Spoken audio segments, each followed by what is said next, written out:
dia mencabut, dia menggugat hal yang baru. Kemarin kan mengikut sertakan Polri dan Kejaksaan. Kali ini Reza Gladys, suaminya dan... Kalau dari pandangan hukum saya ya, itu biasanya tidak boleh pakai bukti yang sama. Karena sudah menggugat, dia cabut lagi, dia nggak boleh pakai bukti yang sama. Harus ada bukti lain yang menguatkan untuk dia menggugat ulang. Bisa dikatakan berarti nanti itu tidak memenuhi unsur lagi dong? Kalau dengan bukti yang sama ya? Ya itu kewenangannya hakim, memenuhi unsur atau tidak, itu nanti hakim yang putusin. Dan menurut saya, yang dikatakan wan prestasi itu kan fakta super sanda. Undang-undang dibuat untuk disepakati bersama. Perjanjian dibuat sebagai undang-undang untuk disepakati bersama. Nah, perjanjian yang mana yang dibuat sehingga disepakati bersama? Kalau hanya by telepon, voice note dan sebagainya, saya pikir itu bagian dari petunjuk saja, tapi nggak bisa dijadikan sebagai dasar untuk menggugat. Kalau perjanjian itu tertulis sih bang, tanpa mengikutsertakan negara dalam itu materai, tapi ada tantangan kedua belah pihak, bisa nggak?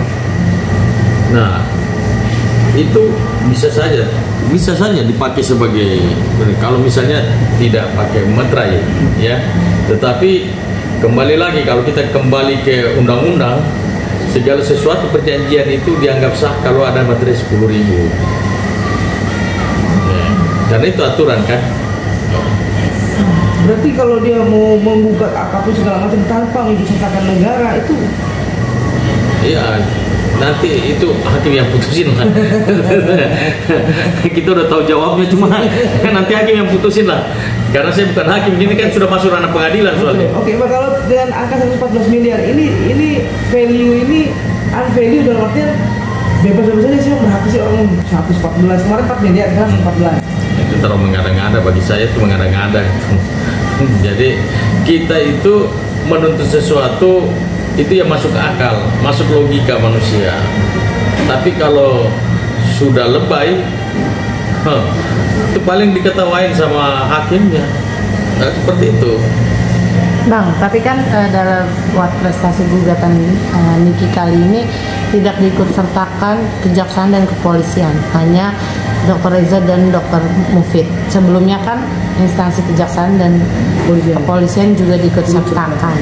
Ini apakah masih bisa terima dengan bukti yang sama seperti tadi dikatakan atau seperti apa nih Bang?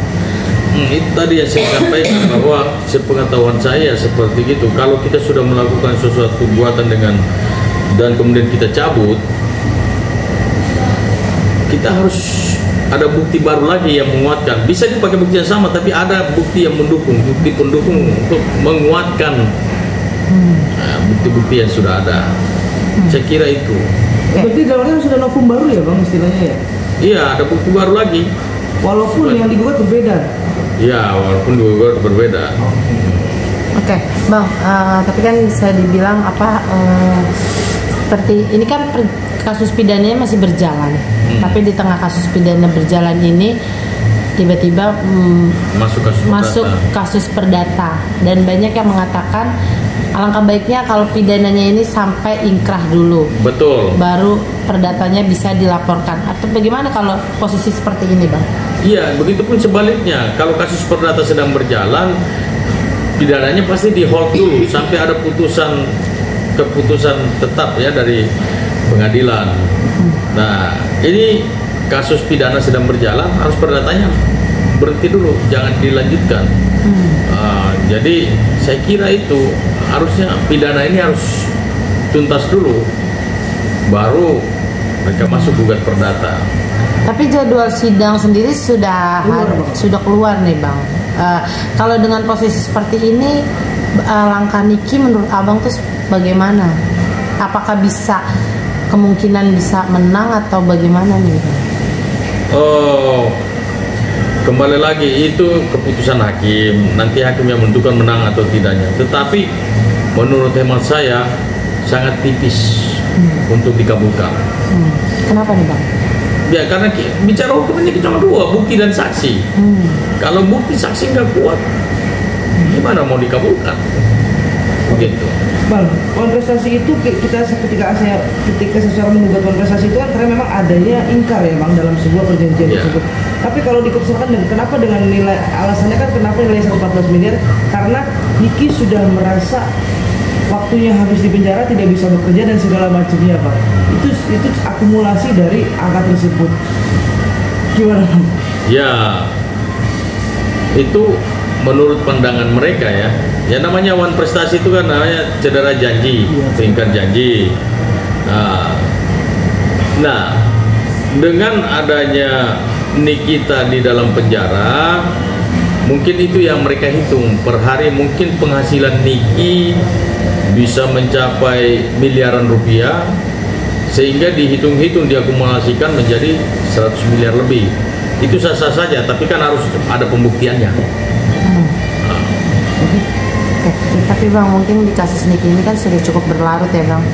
Banyak banget nih di tengah-tengah lagi persidangan pidananya ini laporan-laporan dan yang dilakukan oleh Niki. Kemarin juga baru membuka LP baru untuk Reza Gladi sendiri. Nah, mungkin Abang sebagai pakar hukum memandangnya seperti apa dan baiknya tuh langkahnya bagaimana seharusnya terhadap kasus pidana yang sedang berjalan ini kan seperti apa sih Bang? Kalau aku satu-satu dulu, perkara pidana ini sampai sudah selesai dulu, baru polisi bisa menerima laporan baru dari mereka. Jadi nggak bisa kasus pidana yang satu sedang berjalan terus harus menerima laporan yang baru, seperti itu. Ini sama aja seperti gini Bang, harusnya selesai dulu satu, baru satu gitu ya. Karena kan masih menumpuk nih Bang sekarang gitu posisinya. Ini kayak benang kusut jadinya. Ya, oke.